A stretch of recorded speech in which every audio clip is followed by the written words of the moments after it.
क्या नाम है आपका? श्री महेंद्र सिंह राणा ब्लॉक द्वारी खाल ब्लॉक से। आज बीजेपी ज्वाइन करने का क्या मकसद है? मकसद ये कि उन्होंने ज्वाइन कर लिया तो हमने भी ज्वाइन कर लिया, हमें बहुत खुशी हुई, हम उनके साथ हैं। मतलब 2024 का चुनाव आ रहा है, क्या चाहती है, कौन जीते? बीजेपी सरकार। क्यों? महेंद्र सिंह राणा ने अपने विकास क्षेत्र में बहुत विकास कार्य कर रखे हैं, इसलिए हम आज 2024 में प्रधानमंत्री किसको देखना चाहते हैं? नरेंद्र मोदी को, क्यों वही? क्योंकि उन्होंने बहुत विकास कार्य कर रखे हैं। कौन कौन से काम किए?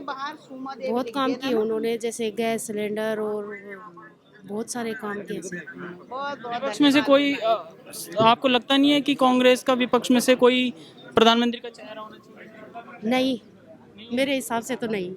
आप क्यों क्यों नरेंद्र मोदी दोबारा प्रधानमंत्री बने? क्योंकि उन्होंने बहुत विकास किया, वो हर किसी के बारे में सोचते हैं, क्या विकास?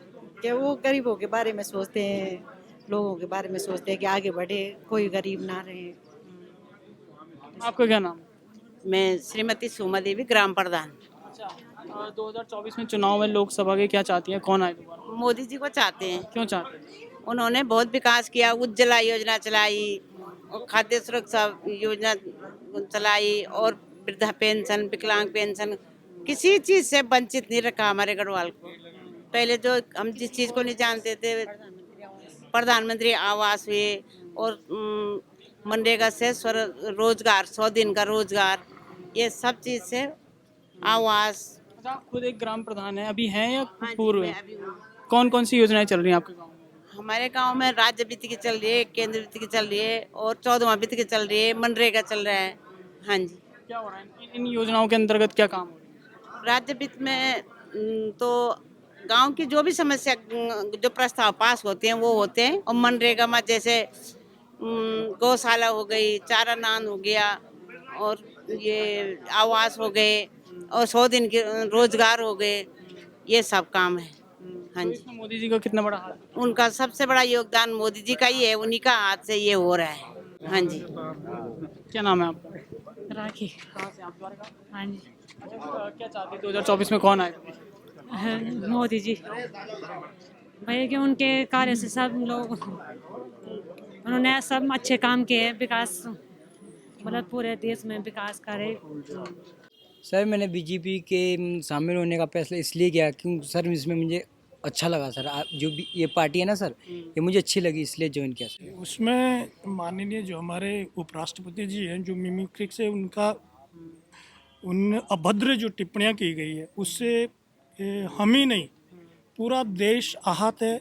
वो संविधान के उच्च पद पे बैठे हैं और उच्च पद पे बैठे किसी भी व्यक्ति को ऐसी जो अमर्यादित भाषा का या ऐसी मिमिक्री करने का किसी को कोई अधिकार नहीं है। राहुल गांधी, कांग्रेस के बड़े नेता राहुल गांधी हैं, सबसे बड़े नेता, वो भी उसका मजा ले रहे थे और मोबाइल से अपने वीडियो बना रहे थे, जो टीएमसी सांसद। यदि उनके जो करता धरता है पूरे कांग्रेस पार्टी के, अगर वो इस तरह की हरकत कर रहे हैं तो देश देख रहा है उनको, तभी उनके कांग्रेस के ये हाल है।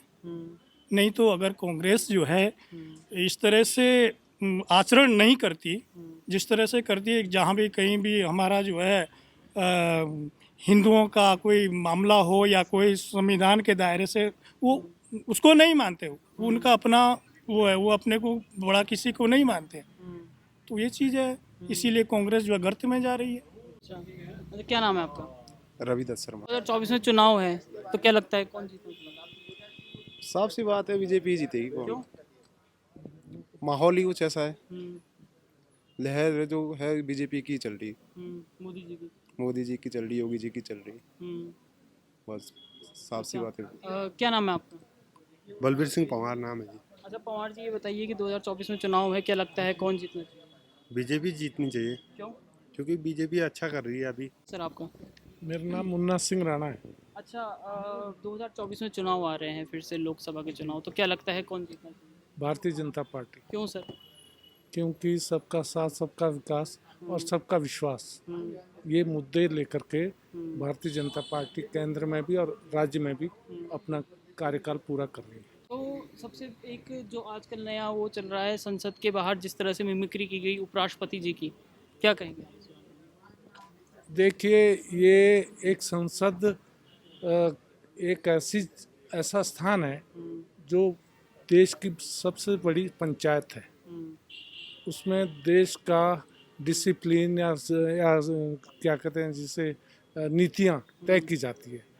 उसके अंतर्गत यदि संसद का मुखिया हो या चाहे राष्ट्रपति की बात हो, चाहे उपराष्ट्रपति की बात हो या पीएम की बात हो, उनके बारे में खिल्ली उड़ाना या ये करना, ये बड़े दुर्भाग्य की बात है। राजनीतिक स्तर, राष्ट्रीय स्तर का जो राजनीतिक स्तर है, ये विपक्ष का जीरो हो गया है, डाउन हो गया है। ये डाउन किया जाना दुर्भाग्य है देश का। विपक्ष की बात करें तो सबसे बड़े नेता जो विपक्ष के माने जाते हैं राहुल गांधी, वो भी मजा ले रहे थे, उसका वीडियो बना रहे थे, रोकने की कोशिश भी नहीं की गई। देखिए, अब तो उनका मैं खुद शर्मिंदा हूँ इस बात से कि मैं उस शब्द का यूज़ करूँ जो उनको हमेशा कहा जाता है।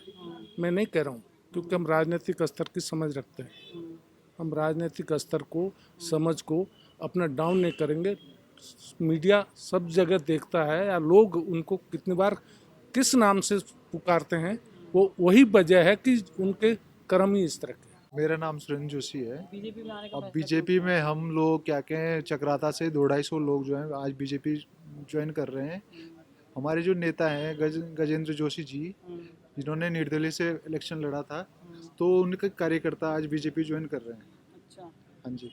अच्छा, जिस तरह से संसद में हुआ, उपराष्ट्रपति की मिमिक्री की गई, कांग्रेस के बड़े नेता भी वहाँ पर थे, मजे ले रहे थे सब, क्या कहेंगे इस बारे में? वो तो देश के लिए बड़ी ही दुर्भाग्यपूर्ण है कि इस तरीके से जो होता है, क्या कहें, देश में जो विपक्ष है वो माननीय उपराष्ट्रपति जी के पद की गरिमा को जो कि ठेस पहुंचा रहे हैं, तो ये बड़ा ही दुर्भाग्यपूर्ण है उनका। और इसीलिए उनका आज गर्त में जा रहे हैं वो। 24 में कौन आना चाहिए? 24 में तो निश्चय ही मोदी जी आ जाएंगे। क्यों? क्योंकि जितना भी उन्होंने काम किया है वो देश हित में किया है। और अभी तो देश में यही है कि सनातन चलेगा अपना, ठीक है। राम मंदिर भी बनने वाला है। राम मंदिर बनने वाला है, आप लोग भी आइए। 22 जनवरी को हम भी अयोध्या जा रहे हैं। अच्छा, अयोध्या जा रहे हैं आप? हाँ जी, कौन कौन? सभी लोग जाएंगे, पार्टी के और क्या कहते देश के जो राम भक्त हैं जाएंगे अयोध्या। हाँ जी। अच्छा, एक और सर्वे के लिए आया था, राम मंदिर हो गया, ज्ञान व्यापी हो गया, अब मथुरा में मथुरा का चल रहा है, मथुरा का चल रहा है। मथुरा में भी डिसीजन होगा और क्या कहें, सनातन की जीत होगी।